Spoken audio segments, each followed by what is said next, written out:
नमस्कार दोस्तों। आज की हमारी कहानी है राम नाम का चमत्कार। एक बार एक गांव में एक साधु रहता था। वह सारा दिन राम नाम जपते रहता था और ढोलकी बजाकर कीर्तन करता रहता था। उसकी कुटिया के पास एक व्यक्ति का घर था। वह उससे बहुत परेशान था। एक दिन वह व्यक्ति उस साधु की कुटिया में आया और बोला कि क्या तुम दिन रात राम राम रटते रहते हो? क्या तुम्हें कोई काम धंधा नहीं है? हमें तो कमाने जाना पड़ता है और तुम्हारी ढोलकी की आवाज़ से मैं सो नहीं पाता हूँ। यह सुनकर साधु कहने लगा कि तुम भी मेरे साथ राम नाम जप कर देखो, तब तुम्हें पता चलेगा कि इसमें कितना आनंद आता है। उस व्यक्ति ने थोड़ा खिंचकर कहा कि अगर मैं तुम्हारे साथ राम नाम जपता हूँ तो क्या तुम्हारा राम मुझे खाने के लिए रोटी देगा? साधु कहने लगा कि मुझे तो राम नाम की लगन लगी है और राम जी की कृपा से हर रोज़ भोजन मिल ही जाता है। तुम भी राम नाम जप कर देख लो। मुझे भरोसा है भगवान तुम्हें भी खाने को जरूर देंगे। वह आदमी उस साधु को चुनौती देता है कि मैं तुम्हारे साथ आज राम नाम का भजन करता हूँ। अगर तुम्हारे राम जी ने आज मुझे रोटी खिला दी तो मैं सारी उम्र राम की भक्ति में लगा दूंगा। अगर नहीं खिलाई तो तुम ढोलकी बजाना बंद कर दोगे। साधु कहता है कि मैंने तो निष्काम भाव से प्रभु राम की भक्ति की है, लेकिन फिर भी मुझे तुम्हारी चुनौती मंजूर है।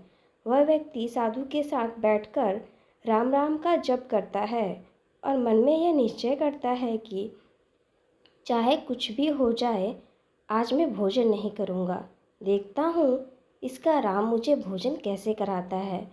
राम राम का भजन करने के बाद वह सोचता है कि अगर अब मैं अपने घर जाता हूँ तो मेरी माँ और मेरी पत्नी मुझे रोटी खाने को कहेंगे और मुझे रोटी खानी पड़ सकती है। लेकिन मुझे साधु को चुनौती में हराना है, इसलिए मैं घर जाने की बजाय गांव के पास के जंगल में चला जाता हूँ। वह जंगल में एक पेड़ के ऊपर चढ़कर बैठ जाता है और सोचता है कि मैं सारा दिन इस पेड़ से नीचे नहीं उतरूँगा और अन्न का एक भी दाना नहीं खाऊंगा। इस तरह मैं साधु को हरा दूंगा और उसका ढोलकी बजाना बंद हो जाएगा।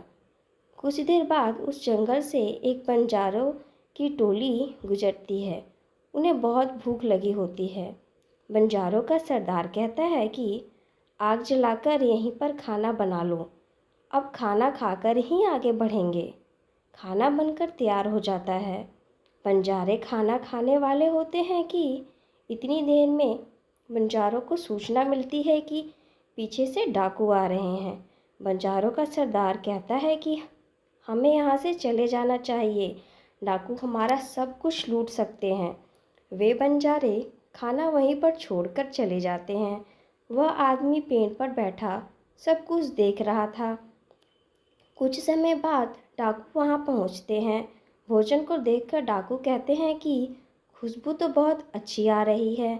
यह भोजन किसने बनाया है और बनाने के बाद खाया क्यों नहीं? यह हमें फंसाने के लिए कहीं किसी की चाल तो नहीं? हो सकता है इस भोजन में जहर हो। उसी समय डाकुओं के सरदार की नज़र पेड़ पर बैठे उस व्यक्ति पर पड़ती है। वह उसे नीचे आने का आदेश देता है। डाकू उस व्यक्ति से पूछता है, हमें मारने के लिए क्या भोजन तुमने बनाया है? वह बेचारा विनती करता रहता है कि मैंने यह भोजन नहीं बनाया है और इसमें जहर भी नहीं है। यह भोजन बंजारों ने बनाया है। आपके आने की खबर सुनकर यहाँ से भाग गए, लेकिन डाकुओं के आगे उसकी एक नहीं चलती। डाकू उसे कहते हैं कि अब तुम्हें यह भोजन खाकर दिखाना पड़ेगा, क्योंकि हमें लगता है कि तुमने ही यह भोजन बनाया है और इसमें जहर मिलाया है। अब सबसे पहले तुम ही भोजन खाओगे। वह जिद पर अड़ा रहता है कि मैं भोजन किसी भी कीमत पर नहीं खाऊंगा। डाकू का शक और गहरा हो जाता है। वह बंदूक की नोक उसके सिर पर रखकर कहते हैं, तुझे भोजन खाना पड़ेगा, नहीं तो गोली खानी पड़ेगी। उसके भोजन करने के बाद डाकू ने उसे छोड़ दिया। अब उसे विश्वास हो गया कि बंजारों को और डाकू को राम जी ने ही भेजा था। वह वहाँ से सीधा साधु की कुटिया में जाता है और जाकर साधु के चरणों में प्रणाम करता है। उसने साधु को सारा वृत्तांत सुनाया। अब उस साधु से भी ज़्यादा उसे राम नाम की लगन लग गई और उसने अपना पूरा जीवन प्रभु राम जी को समर्पित कर दिया। जय श्री राम।